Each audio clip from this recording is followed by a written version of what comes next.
మేము ఇవ్వమని అడ్డం తిరిగినటువంటి రైతులు ఏ పార్టీ వాళ్ళో మీకు తెలియదా? అందాక ఎందుకు బుడమేరుకు సంబంధించిన ఛానల్లో కృష్ణానదిలోకి కలపడానికి మధ్యలో active power point ABN Radhakrishna గారిది కాదా?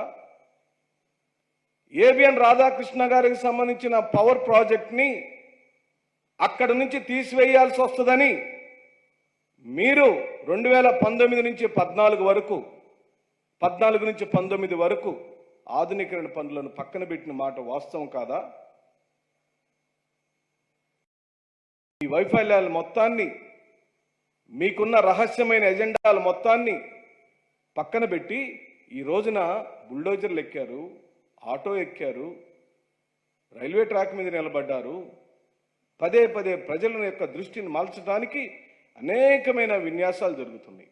ఇవన్నీ అవసరం లేదండి. మీరు ఒక ముఖ్యమంత్రి గారి కార్యాలయంలో కూర్చొని సంబంధిత అధికారులందరికీ సంబంధిత ఆదేశాలు ఇచ్చి ఆదేశానుసారంగా వాళ్ళు పనిచేస్తున్నారో లేదో రోజుకు ఒక మారు మీరు వెళ్ళి పరిశీలిస్తే తప్పనిసరిగా పనులు బ్రహ్మాండంగా జరుగుతాయి.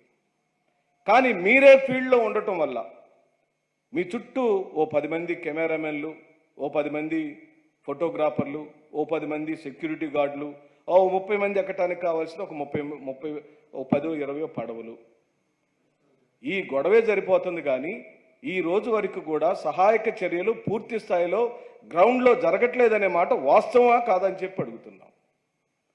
2 గంటలు పూడ్చాము, 3వ గంట ఇంతవరకు పొడచలేకపోతున్నాము. ఆ 3వ గంట పొడవటానికి టెక్నికల్గా వరద ఇంకా వస్తూనే ఉంది. నీటి ప్రవాహాన్ని ఆపటానికి వీలు లేకుండా పోతుంది. ఇప్పటికీ కూడా మన నీటిపారుదల శాఖ మంత్రి గారు స్పాట్లో ఉన్నారు అని మీడియాలో వస్తుంది. వాటి మీద పూర్తిగా దృష్టి పెట్టమని చెప్పి మనం చేస్తున్నాం.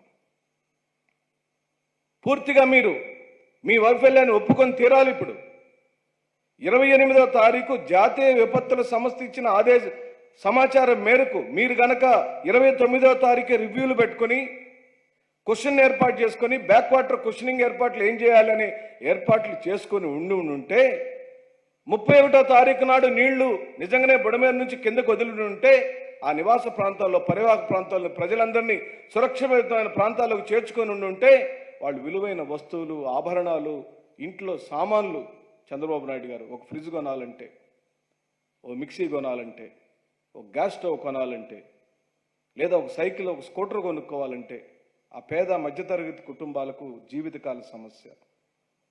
ఈ రోజున ప్రాణ నష్టాలతో పాటు జీవితాలు చిన్నాభిన్నమైపోయినాయి. 3 లక్షల పైచీలకు ప్రజలు, మన ప్రజలు మీకు ఓట్లేశారు, మాకు ఓట్లేశారు, ఎవరికి ఓట్లేశారు అనేది కాదు, మన ప్రజలు, ఆంధ్ర రాష్ట్ర ప్రజలు, ఆంధ్రులు ఈ రోజున రోడ్డు మీద పడ్డారు.